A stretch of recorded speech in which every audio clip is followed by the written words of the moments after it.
Sara Rogers, Sararogers. And you're a foot soldier? A foot soldier, 1965. No, you were 60. Well, 69. Well, I'm Bobbi Hart, Bobbie, Hart, Hart, and I was a foot soldier in 1965 class.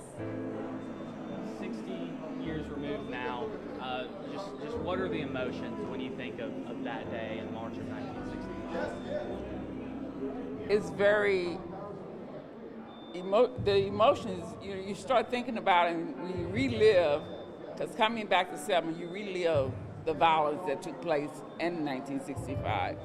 Seeing teachers, classmates, leaders being beaten, and thinking about them trying just to cross the bridge and just remember all the bloodshed that took place during that period is very emotional because you can still feel it when you walk on that bridge today. And what has happened, how it happened, and the purpose of it.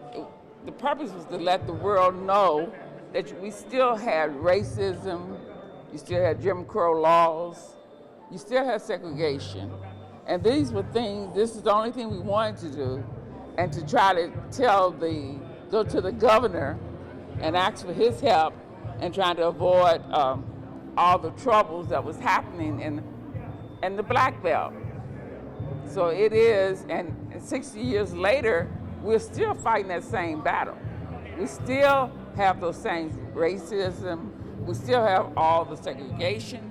We're going back instead of forward today. So all the bloodshed, we still have to now redo and revisit and motivate the country to know that everybody should be equal and we shouldn't just discriminate against race, creed, or color. So these are the things that are still very emotional, very dear to my heart, that one day we can live out that creed, that all men are equal, and that we can live in a society that value my worth and not my color. So it's still a trying time to just come home and see that all that blood shed, all that pain is still reenacting today. Hi, my sister have told most of the story, but I was in the class of 65, the motivated class for trying to get the Voter Right Act. The foot soldiers walking across the bridge, I was one of them, but I wasn't there for Bloody Sunday. And we would walk from Montgomery to Selma.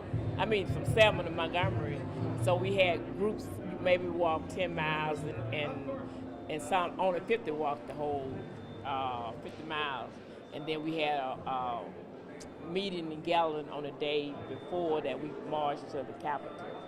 So I was in that class, which was very inspiring, and my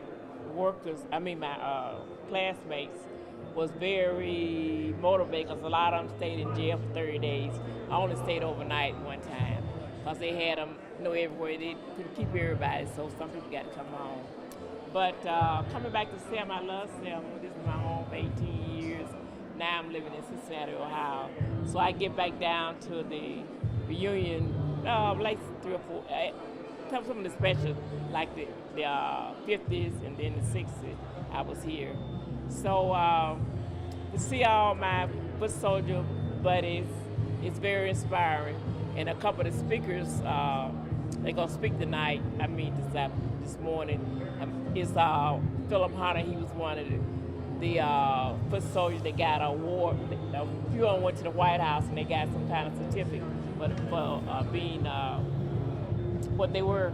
So it's very, it's sad and it's happy. I love coming back home. I just love Selma. So she told it all. It's just one of those things that you don't forget. And when I was doing it, you're younger, and I didn't think about, I could, because some of my classmates did get hurt and stuff like that. But you're young, so you don't think about fear. And then I think back 60 years later, I said, Lord, you kept me, because you think about it then, but then you young, you feel you indispensable, So it's been a ride, and I enjoyed it. And you go ahead. you get a question. I was going to say, there, what would you like the younger generation, because it seems like we're going through kind of another movement right now. Right. Yeah. What would you like the generation today, the young people that saw what you went through and are energized to keep that fight going forward? Oh, well, mostly telling the story so they can learn the story, and that would inspire them, because a lot of the young people today don't know the stories. So, they think that was old-fashioned, and it still can be an inspiration. Maybe they can do it a little different than what we did, but as long as you got the value, want to make everybody equal. So I would tell them just keep up with the movement, learn from your elders, and you might have new ideas. That's good, and keep going forward, and we shall overcome. And you said you weren't there for Bloody Sunday, but you were. I wasn't there for Bloody Sunday, but I was here. I was still living here. We was here. Well, I had snuck in the movement, but I didn't get a chance to go across the bridge because of the leaders coming back. Okay. Yeah, but Bloody Sunday, I didn't go across the bridge, but in fact, my mother wouldn't let me, so that's why I wasn't there that Sunday when it had, which we didn't know that was gonna happen. It really was gonna happen like that. And But that was a sad day. And kind of going off her question, I mean, talking about the youth, I mean, a lot of the foot soldiers were high schoolers, middle schoolers, We were, right? yeah. I mean, what do you think that says about the power of young people and their voice in society? It is, if you really believe in yourself, believe that what you're doing is right, age is not a factor. And that's one of the things, because you're very energized. And if we can motivate our youth to deal with the fact that you have power if you believe in yourself and believe in what is right for everyone, and let them know that it doesn't matter about your age. Just let your belief be known. Feel that you can make a difference. Like they says, one vote has changed worlds. So if you stand firm in your belief and fight that good fight, as Lewis said, you can overcome all the trials and tribulations that we're going through right now. So to tell the youth that, hey, don't give up, don't turn back. You have power in yourself. If you believe in yourself and believe for what you stand for, you can make a difference. And just to let them see, hey, that was a difference, because our parents couldn't participate in the march because they would have got fired from their jobs or lost income. And that's when they started to the youth, because it was the youth that left the classrooms of R.B. Hudson High School to participate. It was the youth that left the classrooms, went downtown, stood in the lines, and let the people see that, hey, we're here for our parents, our foreparents. We wanted to see a difference. And we feel like our parents should have the right to vote. They shouldn't be discriminated because of their race. And these are things we need to share with our youth. So often I know Mrs. Boynton used to say, don't stand on my shoulders, stand on your own, and let your foot and your footsteps be a blessing for someone else. Do y'all remember the moment where, was it something that clicked? You're like, I'm going to go join them in the cause. What was that moment like? Yeah, well, mine was, we was a senior when we started the movement in Selma, the sit-ins and different things like that. And so a few of us went, and then a few of us went, and then some of us still in school. And one of my teachers, she said, why are y'all here? She said, your classmate is over there. So that motivated me to get up and go to the march and start the marching. And we had to go to court because we got arrested, And your mother, first time I went, my mother came, they let my mother come and she had to like bail you out.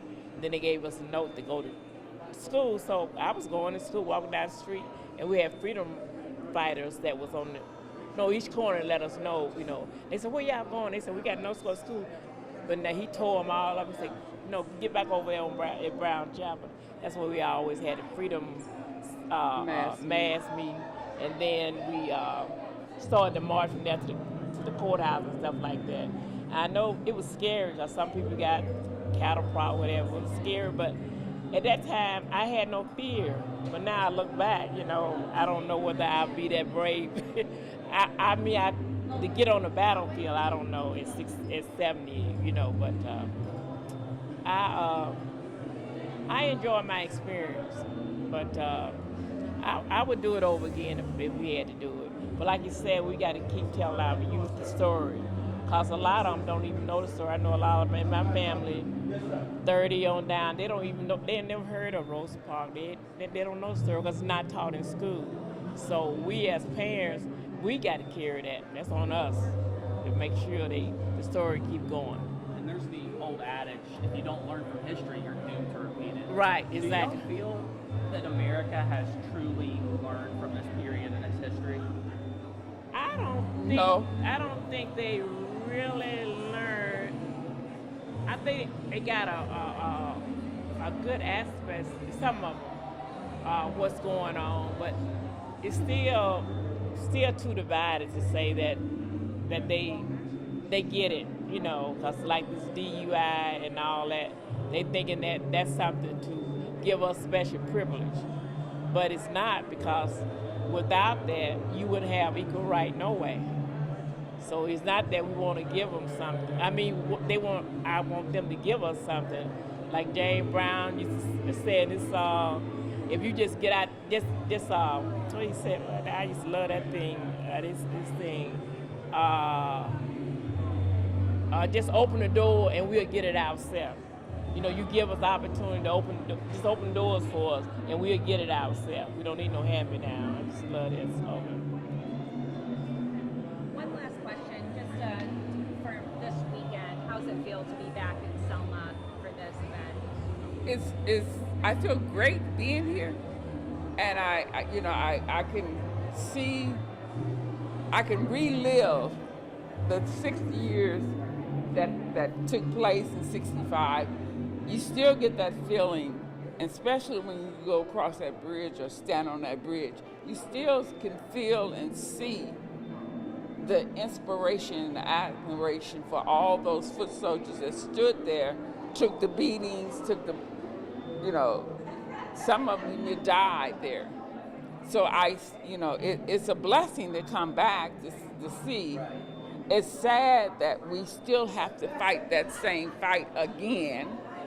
That's the sad part.